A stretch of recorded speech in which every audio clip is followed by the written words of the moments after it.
Welcome to the B.rad podcast. It's Brad Kearns. These are our sponsors. Male Optimization Formula with Organs. B.rad's Macadamia Masterpiece. Perfect Keto Ketone Supplements. Carol Fit Stationary Bike. Organifi Superfood. Viore Clothing. And Let's Get Check.com Home Testing. And please visit the bradkearns.com shop page for my personal selection of favorite products for health, fitness, and peak performance with great discount offers. And now here we go with the show, mofo. You have to dial things back a little bit, and the great experts in fitness are now pounding this drum so well. We're really experiencing, I think, a transformation in the mindset, which for so long has been struggle and suffer to become a champion or even just to become fit. Haul off a set of deep squats in your cubicle a few times a day, or put a pull-up bar in your closet, and every time you walk in there to get a paper clip or hang your belt on the loop, haul off a set of pull-ups and start integrating these micro workouts into your daily lifestyle. What works for me is to orchestrate opportunities that you're obligated to be away from the screen, rather than just relying on willpower all the time and, reminding yourself that you're better not to check your text message while you're having a conversation with a friend or loved one. Hey, listeners, let's get into part 2 of 5-year reflections and highlights on diet, fitness, lifestyle strategies that have worked, have been interesting. I hope you enjoyed part 1, where I talked about some of the concessions that I've made to chronological aging, some of the things that are different about the body and about the routine, and then all about the dietary strategies of myself and also my main man, Dave Kobrine, who's out there living the dream. And at age 59, checking in with a biological age of 47. So I told you about my dietary strategies and listening to the recent insights from Rob Wolf and Dr. Tommy Wood about just going and looking for more nutrient-dense food to consume in the name of recovering and peak performance and maintaining muscle mass and all those important things to do as you're aging. So now let's get right into the exercise category, because I have so many exciting innovations and things that have changed in the last 5 years that I'm really locked into now and experiencing great benefit. And I think first and foremost, what we should talk about is backing off from workouts that are too tough and cause extended recovery time, recurring muscle soreness, and fatigue in the aftermath.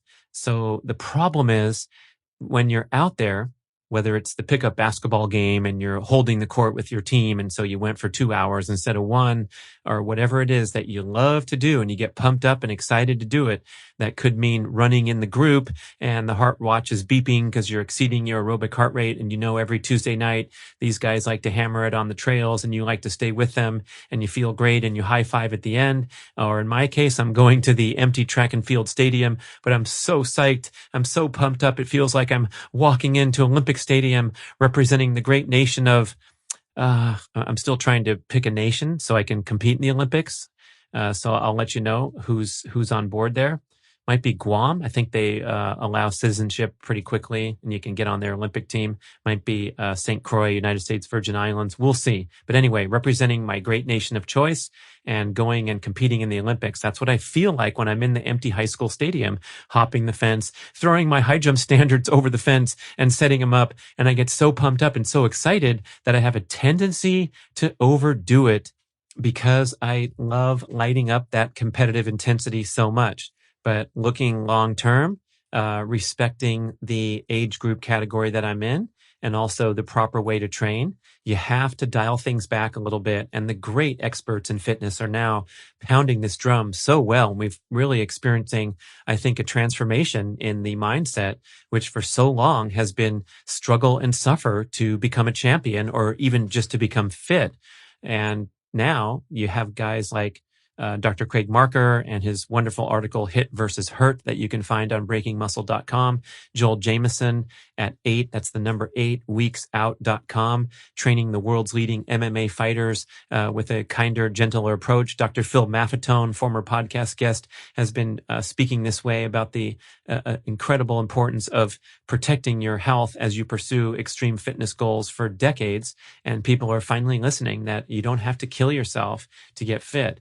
And so I'm trying really hard to honor that and be more consistent with sort of a baseline workout that's not very strenuous. And then when it's time to go hard, just dial it back a little bit. So the peaks and valleys are tightening up a little bit, where I'm not sitting on the couch for 3 days after doing an incredible, crazy workout, because we know that recovery is accelerated when you get up and move more. That's just an extreme example, but you know what I'm getting at. And then with my morning routine, the next thing on the list, what I have is this platform from which to launch all of my formal workouts from a higher baseline fitness level, more resilient against breakdown, burnout, illness, and injury, because I put in the work every single day that's not terribly strenuous, but still pretty impressive and still making a great contribution to my fitness. One thing I've noticed from doing this morning routine, 4 years straight now without a single break, and that's really something new and special to me because I'm not a consistency type of person. One thing I notice is when I wake up first thing in the morning and take those first 10 steps off the bed to the bathroom or whatever, I no longer have that creaking and cracking and stiffness and bent over and hunched over and then easing into the day, and maybe having, in the old days, I had to jump my foot into the jacuzzi before I could even put weight on my foot because my plantar fasciitis was so bad. So now I kind of wake up first thing in the morning with a bounce in my step. I also attribute dietary improvement, getting rid of those inflammatory foods like the industrial seed oils with great discipline to make me a less inflamed and more bouncy, stretchy, flexible person. And then, of course, hitting the deck and commencing this elaborate 35-minute ritual every single day in conjunction with dialing back those extreme workouts a little bit. It makes for greater enjoyment and also steady progress in fitness rather than having these setbacks and feeling broken down and having to recover and getting too sore. I remember after my sprint workouts in the old days when I didn't take much rest between sprints, I felt fine because I had a great endurance base and I could do it and I was tough and I was focused. So I'd do my all-out sprint and then I'd recover for 15, 20, maybe 25 seconds. And then I'd hit another one because I was a badass and I was ready to toe the line. And then I'd do my 8 and I'd go home. And then at 3 p.m. that day, or maybe the next morning at 10:45 a.m., I would feel like crap because the workout was so strenuous and I pushed my body too hard with a series of maximum effort outputs, explosive outputs, without enough rest in between. So taking those leisurely, those luxurious rest intervals, as Dr. Marker calls them, has made the workout more fun, a higher quality, right? My sprinting is better, or whatever effort I'm doing, if it's a sequence of high jumps, each one is of extremely high quality because I'm taking more time to rest in between and I don't break the body down as much afterward. So backing off from the crazy stuff, doing the the high intensity workouts correctly, where you're focused on explosive output rather than trying to be some endurance hero and perform a high intensity workout. So those have been a great pair there.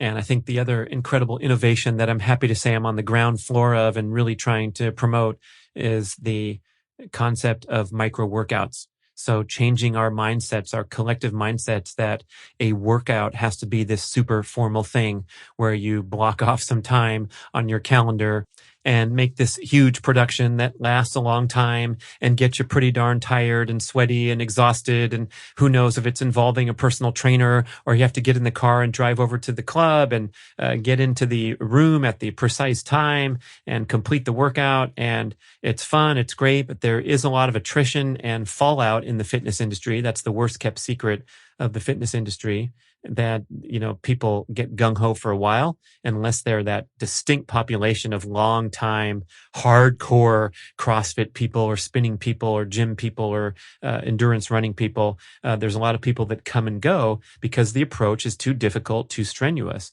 So this idea now that a micro workout can make a fantastic contribution to your overall fitness level.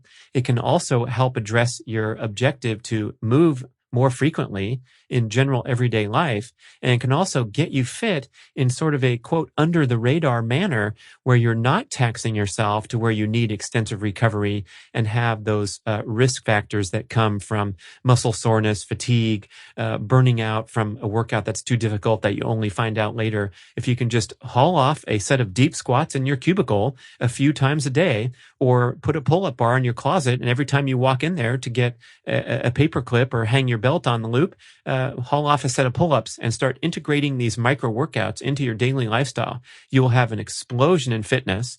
You will become more healthy because you're more active.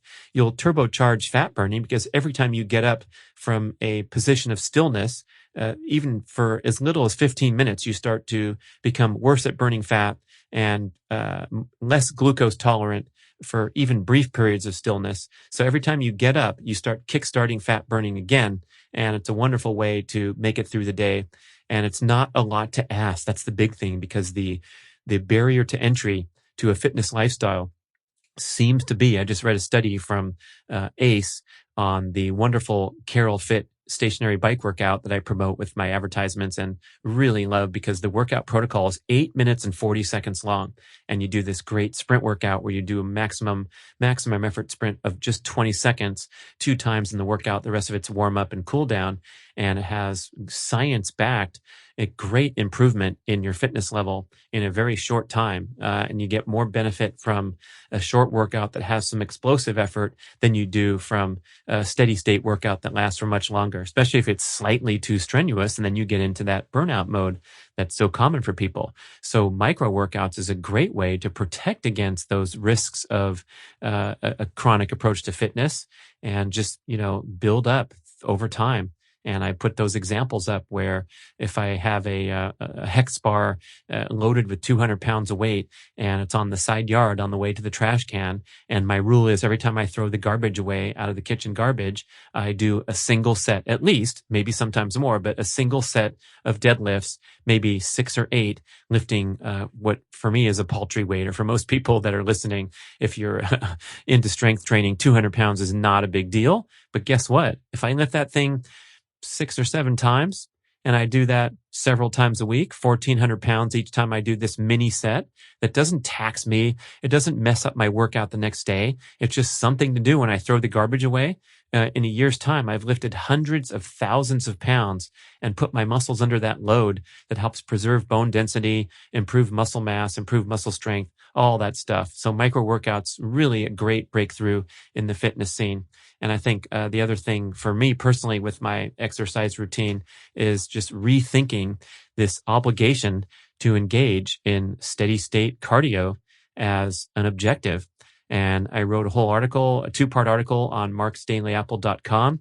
I believe the title was, quote, "Don't jog, it's too dangerous." And that was a quote from Dr. Art Devaney talking about how the body does not respond as well to steady state activity as it does from intermittent, fractal, explosive efforts followed by rest. And that's what the human is adapted for, these brief bursts of maximum output, whether it's putting your body under resistance load or sprinting.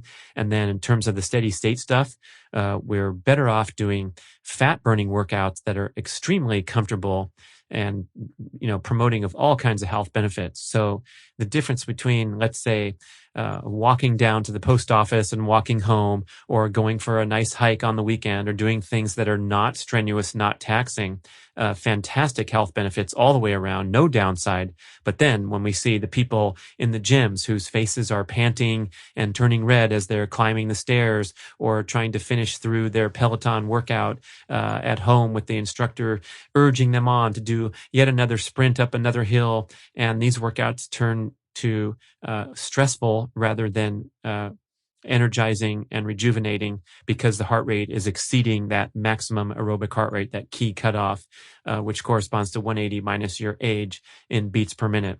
And when you also consider that the reason for doing this steady state stuff is to get a cardiovascular workout, now there's some great science from the leaders that are suggesting that you're going to get a cardio workout doing all manner of exercise, even stop and start stuff. So if you're out there playing basketball and the whistle blows and you're pacing around, then you get into it again, and then the whistle blows again, or you're doing a strength training set where you're moving through the stations at the gym and having a lot of downtime, guess what? Your heart rate is still vastly elevated from a resting rate for the entire duration of your strength training session or your basketball workout. And so you're still getting a great cardiovascular training effect with the heart more of a Richter scale graph rather than a flat line. And so when you vary the load, and my video, Jogging 2.0, I think the title of the video, I'm taking you through my basic morning outing with my dog, which I've had as a centerpiece of my life for decades, just heading out the door, again, being smart and jogging at a very slow pace. So I'm not risking those dangers that I just mentioned. But I thought, I got to put in my time every day and be a healthy guy. And so I finally had an epiphany. I got sick of it in 2020 and realized that, I'm enjoying these drills and this goal of high jumping and sprinting so much that I sprinkled into my jogging workout, some drills that are kind of difficult. Technique drills, jumping drills, form drills, whatever they are. And maybe I'm going to do a set of drills like high knees or hamstring kicks or what have you that last for about 20 seconds, a little bit strenuous. And so I have to walk it off. And so I'll walk for a minute. Maybe I'll walk for 2 minutes if I do a series of jumps up and down the tree stump along the way or the bench, and, do a lot of walking interspersed with basic jogging as usual, interspersed with these drills and skills and balancing, flexibility, mobility, maybe a series of lunge walks, things that are putting my muscles under load. And so I'm getting a much more varied, interesting, and challenging workout.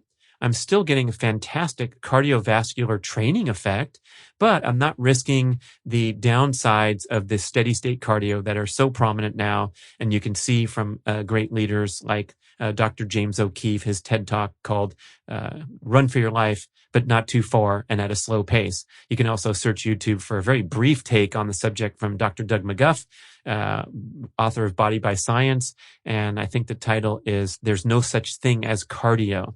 And what he's talking about there is how once the heart and lungs and muscles start working hard from whatever kind of workout, your cardio objectives are getting covered, and then you're doing all this other cool stuff. So transitioning out of the jogging mindset and having more varied and challenging workouts. Another thing in the exercise category that I've become fascinated by recently is this X3 bar and Dr. John Jaquish promoting the concept of variable resistance training. And boy, it makes so much sense. It does really seem like a fitness innovation where you're experiencing the maximum resistance with your implement, with your strength training, at the point where you are capable of maximum force production. So you're capable of maximum force production when your arms are extended, let's say, or when your legs are almost fully extended, for example, lifting a deadlift bar off the ground or doing a bench press. So the toughest part of the bench press is getting the dang bar off your chest, right? When your arms are bent and you have no leverage. And then the easiest part is going from the last 6 inches of the move. Same with the deadlift. The toughest part of a deadlift is lifting the dang bar the first 6 inches off the ground. And the easiest part is getting it from your thighs to your waist, right?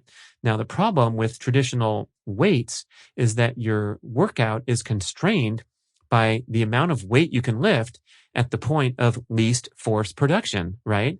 I can't go working with 300 pounds of bench press because I can only lift 135 off my chest, even though I possibly could work with 300 pounds for that final 6 inches. Same with a deadlift. I could probably pull 300 pounds from my thighs to my waist, but I have to get it off the ground. So there's no way I'm going to go beyond 200 pounds or something. Now, if you're stretching elastic bands or tubing, like there's a lot of this stuff out there, a lot of workout protocols are working with these bands.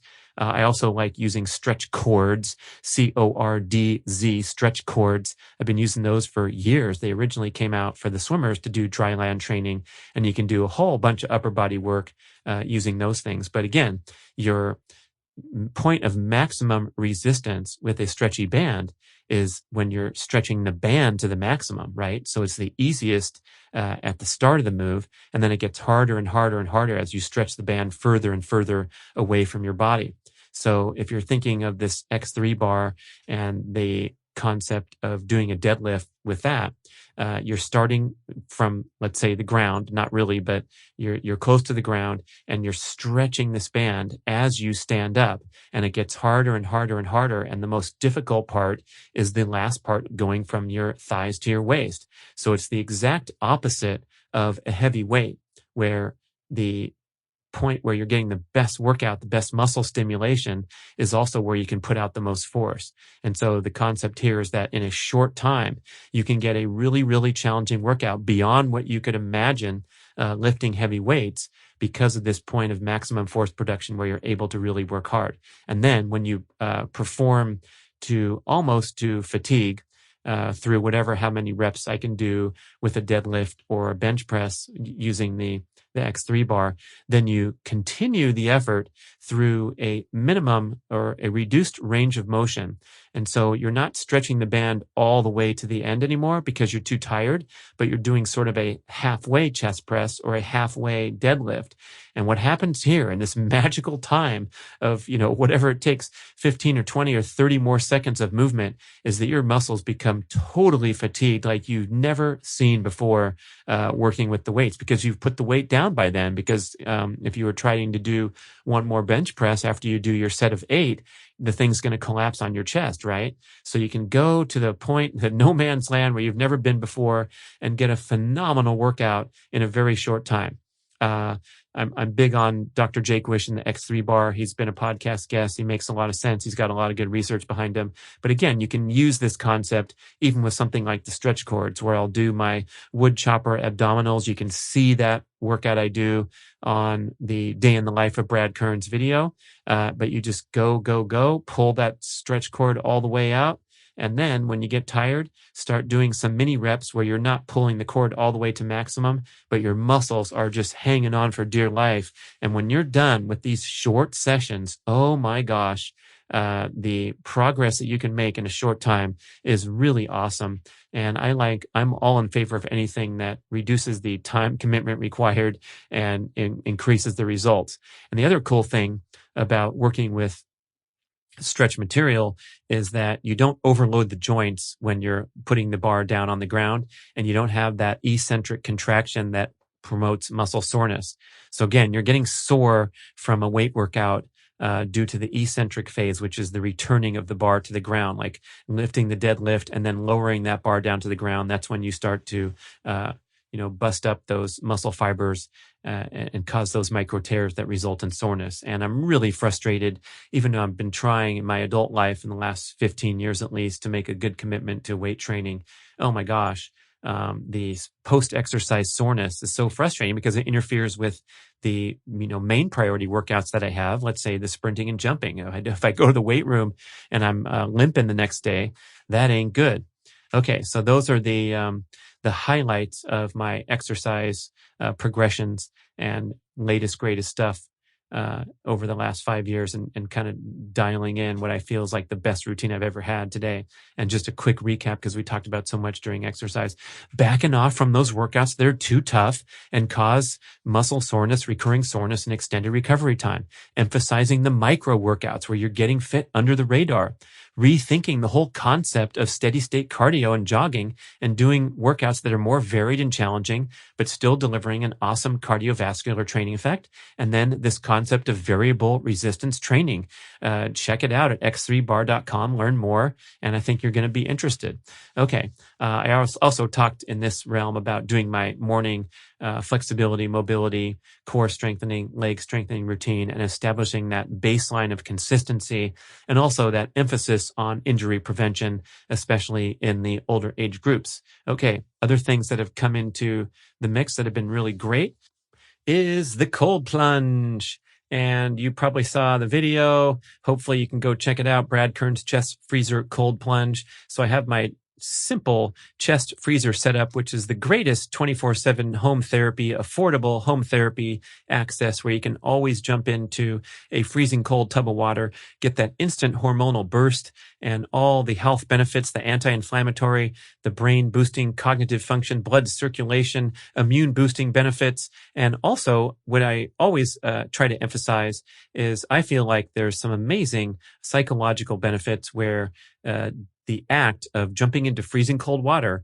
not going to say that I love it inherently, that it's just so wonderful to jump in the water. I much prefer a 104-degree jacuzzi, but being able to discipline myself to do this as a daily ritual or most every day whenever I can, whenever I'm in town. And some days I frankly skip it because I'm working out too much or too busy. And it is a form of hormetic stress. So if I'm doing an intense workout and I'm stacking up things like the morning routine, I'm going to pass on the cold plunge, but I do it very frequently. And now I have the wonderful opportunity to enjoy Lake Tahoe for the many months of the year where the water temperature is, let's say, under 60 degrees Fahrenheit, where it really counts as a cold plunge or a therapeutic cold exposure experience. Of course, you can spend as long as you need to in water that's warmer and still get a cold exposure, just like when you go outside and do something in a manner where you're underdressed. And you can look on my Instagram account and I'm doing my morning routine out there in the cold weather, freezing cold with just shorts on, no shirt. And I'm doing that on purpose because I want to get a little bit of therapeutic cold exposure. And also I warm up while I'm doing the morning routine really easily. So it's not something that I'm suffering through. So this exposure to cold has been a great centerpiece, especially the psychological benefits and the resilience that it builds against all other forms of stress and distraction that we face in everyday life. And that's a big one. Speaking of that, and that's the other thing on the bulleted list here, is trying harder and harder to fight the battle against hyperconnectivity. I love technology. I love how the world's progressed and how we can transfer information and connect like no time than ever before.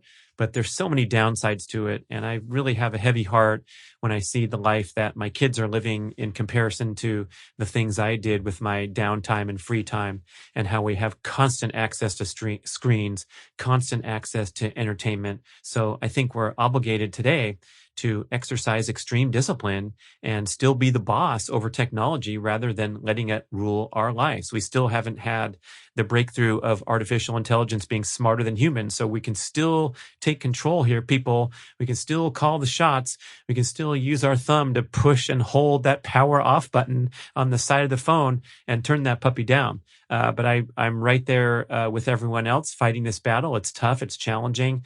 And I feel like what works for me is to orchestrate opportunities that you're obligated to be away from the screen, rather than just relying on willpower all the time and, reminding yourself that you're better not to check your text message while you're having a conversation with a friend or loved one. So if you can find ways to be disconnected from your phone, boy, that's going to really help put into place the discipline and also the enjoyment and the refreshing break that you can get when you're not with it. So when I'm jumping in the cold tub, there ain't no phone in my hand, and I can't even listen to a podcast, as I related on my full-length show about cold exposure, is when I'm in that chest freezer, I am totally focused on my breath cycles and completing my sequence of 20 deep diaphragmatic breaths before I get out. And I made the mistake, I believe, on 2 different occasions where I was listening to a cool podcast, whatever, and I kept the tape running while I jumped into the tub, and I immediately got cold much more quickly than usual because I was not totally focused. I wasn't in that meditative state that you can get in when you're just counting and focusing on your breaths. So same with going in the sauna. I remember taking the phone in there maybe once, and when your phone's operating in 180, 190, I can get that puppy up to 210 sometimes if I run a double cycle. The phone doesn't like it too much, and you get a nice little warning message on the screen saying, hey, I'm going to stop now. Please take me out of the sauna. So any workout as well, I do listen to podcasts while I'm out there doing aerobic exercise in the morning. But, sometimes I'll take the opportunity to just leave the phone behind and enjoy nature. But I'm just copping to the truth there that it's also a good time to catch up and all that. But I think, if you can put things into place like a nap time or a rest time in the afternoon. If you don't like sleeping, a lot of people give me pushback on that. Like, oh, I can't sleep in the afternoon. I try, it doesn't work. Well, you can still take a quote unquote nap time where you go and rest and relax and look at the birds in the park, or just lie in a bed and close your eyes and maybe do a sequence of a meditation tape or app that you can use like Newcom to get yourself in that relaxed state, even if you're not falling asleep.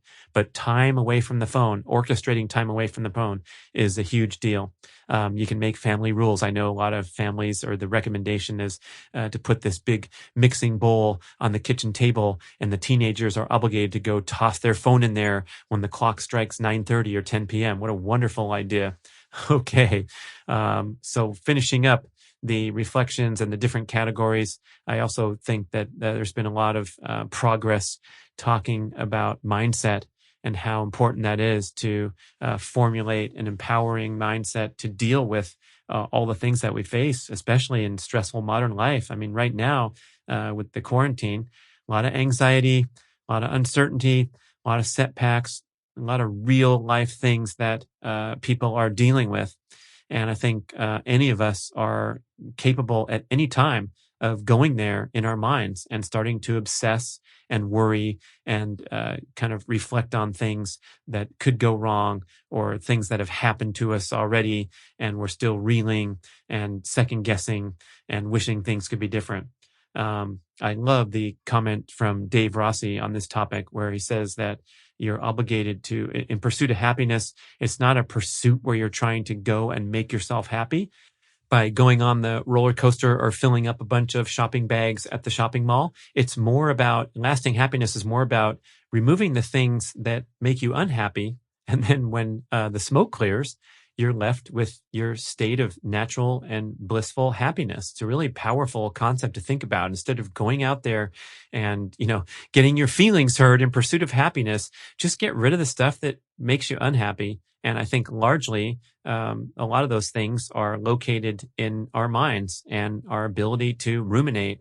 Dr. Ron Sinha on his show talked about how rumination and FOMO, the disease condition of FOMO and rumination, are actual diseases with physical manifestations. And in his patients in California's Silicon Valley, the most affluent working population probably on the planet, with average income 2.5 times the national average across America. So these people are living the dream, having these great jobs, making a lot of money, consuming supposedly things that make them happy, but they suffer from widespread health conditions traced back to this fear of missing out mindset, possibly because of all the affluence and all the excess that they live amongst. So if you can kind of dial that back and, train your mind to return to, thoughts that are positive, uplifting, away from the ruminations, the anxiety and depression that comes from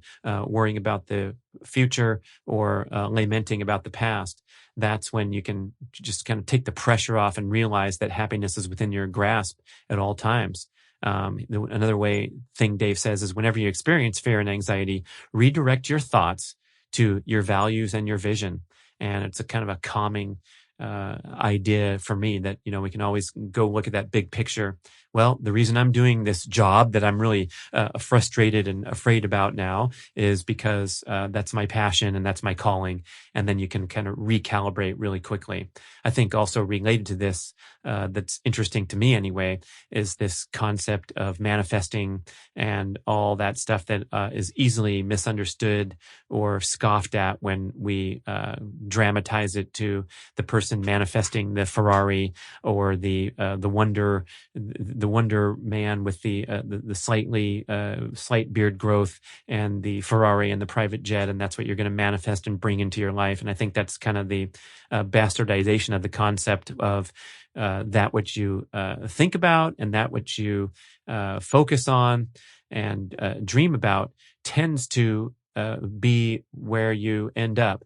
And I think we can all reflect on things that have happened in our life that we've thought about and envisioned and visualized before and really crystallized what we wanted. And then it comes true and it's wonderful, but it didn't happen without that visualization beforehand. And I love listening to these guys that have the deep and proper take on the concept. My interview with Luke Story was great. He gave a wonderful description near the end of that podcast where he said, look, it's not about, calling in all these different things, these material manifestations of wealth and consumption to make you happy. He goes, it doesn't work that way. What you have to do is operate from a starting point of gratitude for wherever you are now. And then from that position, you launch into where does my future look like? Where am I headed? What works best for me? What's going to be the highest expression of my talents? What truly makes me happy and satisfied? And what's the most important things in life? Connecting with family, friends, loved ones, eating healthy foods, progressing with my career. And you're allowed to kind of, call in these specific ideas of you're going to increase your income, you're going to move to a house on the beach, and you're going to surf for a couple hours every day before you go back to your wonderful career that's representing the highest expression of your talents. Joe Dispenza, mind expert with a huge following and does his great retreats and writes books. He talks about making this thing called a mind movie where you're putting together imagery, ideas, quotes, and you turn it into a little video with a little video production software. A lot of people also do this exercise with something called Vision Board, where you're cutting out magazine clippings and piecing together quotes and sayings and visions of vacation areas or whatever it is that you want to put on there, fitness goals, things like that. And you put this vision board up on the wall and you look at it every day. And that's something that helps you reprogram your brain away from fear and anxiety into your hopes and dreams. And I'm starting to pay more and more attention to this. I really appreciate the message that these guys have to say. They're worth listening to. I did make a mind movie after thinking about it for a year because my daughter inspired me. She was doing a vision board project.